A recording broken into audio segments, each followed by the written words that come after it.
Okay, so once again, it's that time of year where I go out under the big shade of the maple tree and do a little oil painting. Um, this year, it's going to be painting a Florida river scene. I get inspired by Florida. So I painted the whole canvas with something called gesso, which is kind of like a primer that prepares the surface, and then I sand it and make it smooth. So obviously, I'm putting in some sky. I like to start at the top and work my way down. Just because if I put my hands on the canvas to rest them when I'm doing detail work, it doesn't smudge any of the paint that's already there.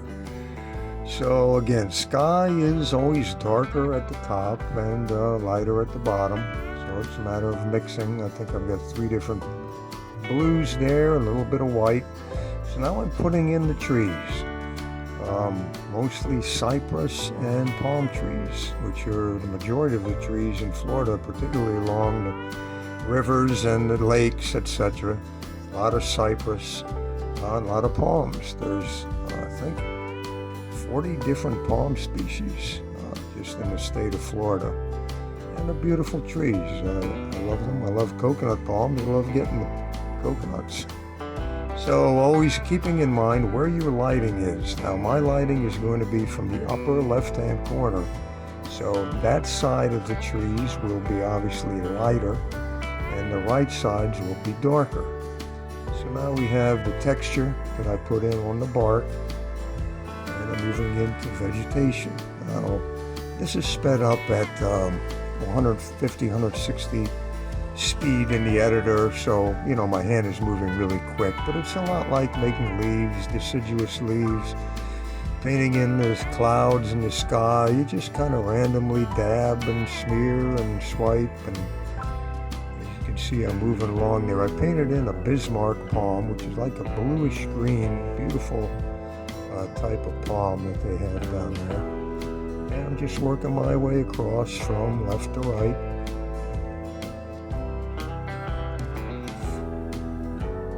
I was outside for that one. Okay, you can see the picture. That picture was from the Loxahatchee River, which I enjoy going to when I'm down there. Flows into Jupiter Inlet, and there's a beautiful swimming place there. We like to snorkel and swim. So now you see I've gotten pretty far here. I can't keep the camera on for every minute of this. This painting probably took me about 15 hours, which is pretty average. So now I'm painting in the water after the vegetation is done. It's starting out with the dark, obviously. There's a lot of tannins in the water from decaying vegetation, but it is very clear water. It's not the turquoise color water of the ocean. But I lightened it up. Now you can see I'm putting in the reflections, because anything that's along the banks are going to be reflected in the water like a mirror image. Okay, so all the vertical leaves and branches and trees and bushes and plants, etc. have to be reflected whatever's in front of the water.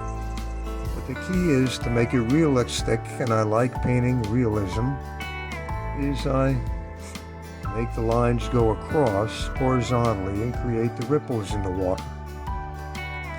When you think about it, a gentle breeze creates ripples, activity under the water, whether it's fish or turtles with bubbles coming up, or a variety of things, create ripples in the water, and you have to indicate that by just stretching it out. So again, just randomly, just like I would paint the leaves above the water line there, behind the water, I do the same thing for the reflection. So it takes a little bit of time, as you can see.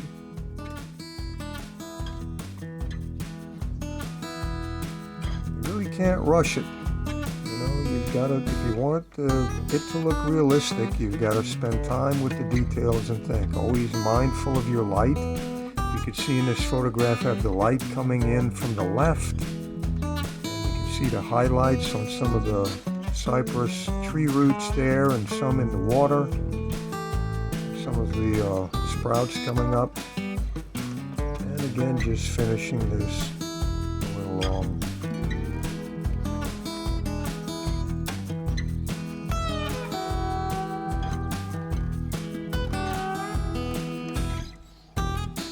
same. I lightened up that water, if you can see. I notice if you can see in the upper left there, the sunlight bouncing off the bushes there and on the water. Okay, we're doing the same over on the right.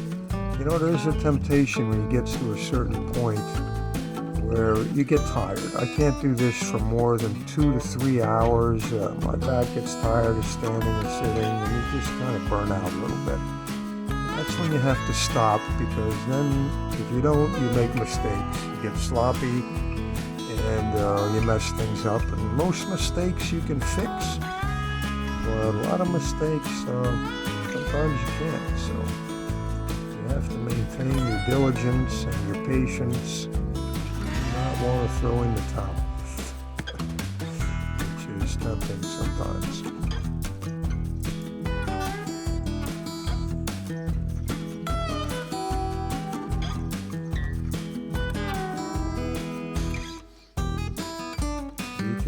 Details. Using a dry brush. You'll notice I'll put on some paint and then just use a dry brush to kind of smear it across. This is the final part here of making realistic water, is putting in those white highlights. I think that will give it that realistic touch. And it's just random, you know, and just as you feel, like Bob Ross used to say. It's your world, make it a happy world. Make it however you want to. So that's kind of what I do.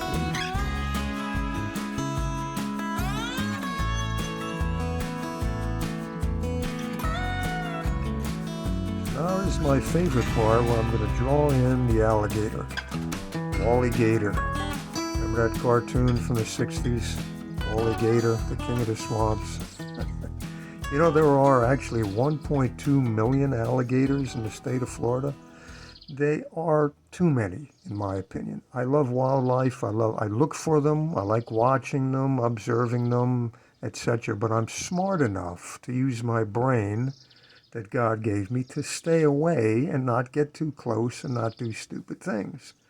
You know, if you go and swim in murky water or water where there's alligators, you're going to have problems. Sadly, there was recently a 31-year-old woman that was just grabbed by an alligator and killed. You know, it's they're there. There should be less of them, but whenever the government manages anything, it's usually poorly done or dysfunctional at best. So that's a government operation. So anyway, the water that's underneath is going to be a little different than seawater. On the coast, seawater will have more of a turquoise color. This will have a little more green, a little more gray, a little whiter. I'll tweak it as I go along. But now I'm painting in old Wally Gator. You know, alligators are black. They have to stay out in the sun. You'll see them basking out in the sun because their body temperature needs to be 70 degrees in order for them to digest their food. Like a typical reptile, they're dependent on the warmth of the sun. When they get cold snaps down there, the alligators really have a tough time. So I just read recently that they found alligators as far up as Maryland. That's a whole different story. Very interesting. But anyway, blending in gray and dark and black and white. You want to make them lighter at the top and darker at the bottom. Always mindful of the lighting.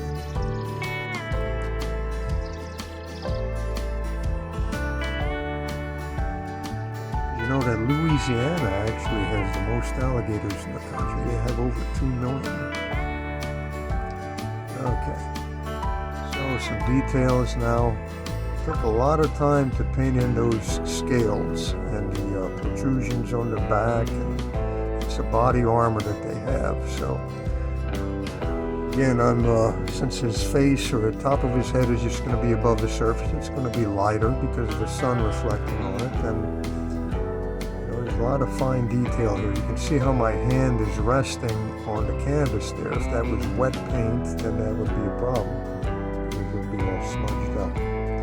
So you've got to let things have their times to dry before you can paint other parts of it.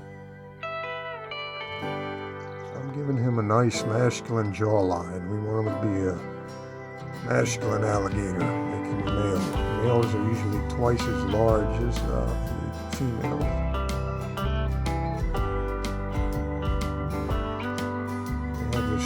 Second strongest bite force of any animal, crocodiles being number one. They do have saltwater and now even Nile crocodiles in Florida, which is a little scary. So now I'm putting in the underwater vegetation, and to be honest with you, I had no idea what I was doing.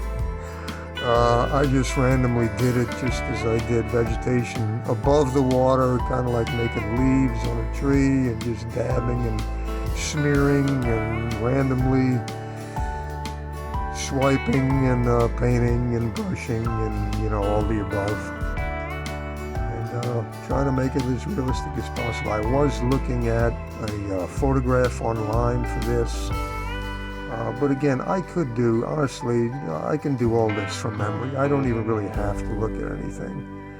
A lot of times I don't. I'll just do it to get ideas sometimes when I feel I need them. So again, the underwater vegetation is going to be darker at the bottom. It's going to be lighter at the top. I'm going to eventually put in some streaks of sunlight, and even underneath old Wally Gator there, we want to have a shadow, and I'll be putting that in also.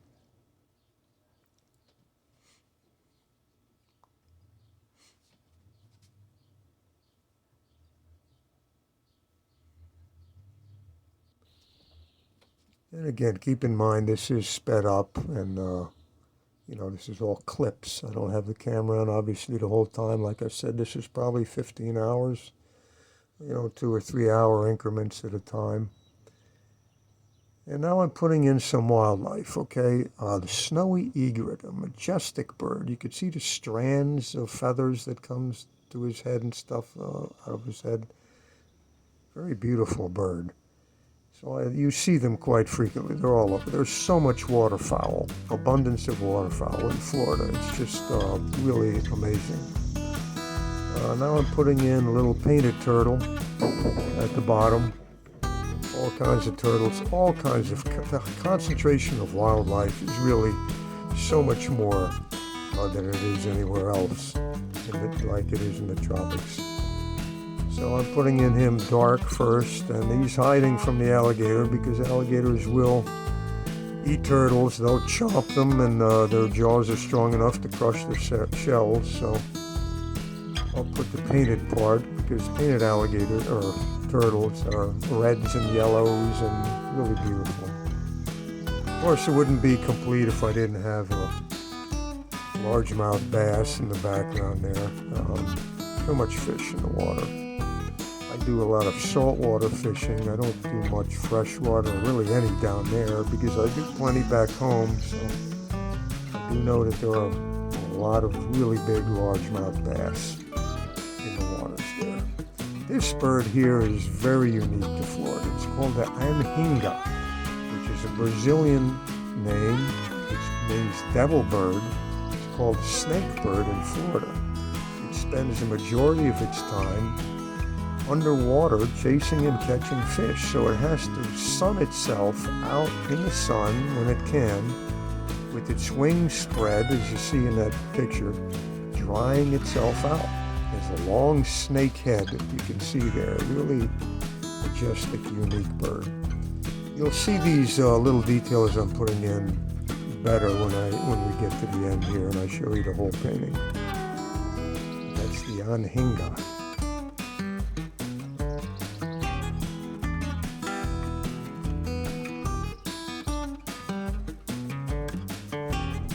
Here it is. The last step is I had to touch everything with a light blue to make it look like it's under the water. You can see I have some white vertical streaks coming in there to show the sunlight coming in, but I'm going over everything with a very light blue to give it that underwater look. And the video and the photographs don't do it justice. It looks a lot better in person. It somehow shows a lot of rough texture in these videos, but that's it.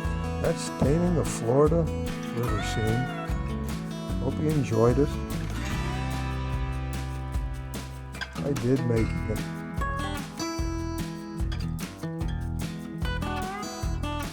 See you next time.